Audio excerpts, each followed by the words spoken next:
বন্ধুরা, চলে আসলাম যশোর গাজী ছাদ বাগানে। দেখেন, স্থায়ী বেডে ধনের পাতা ও পালং শাক চাষ করা হয়েছে।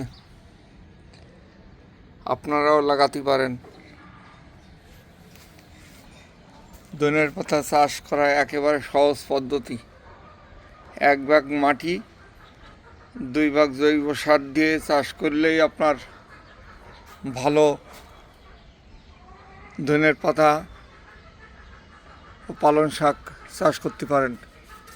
খুবই সুন্দর হয়েছে। দেখেন, স্থায়ী বেডে আমি টাইলস লাগাইছিলাম।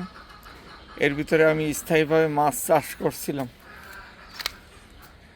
মাছ ওটাই দেওয়া হয়েছে। মাছে অনেক পরিশ্রম, অক্সিজেন দেওয়া লাগে।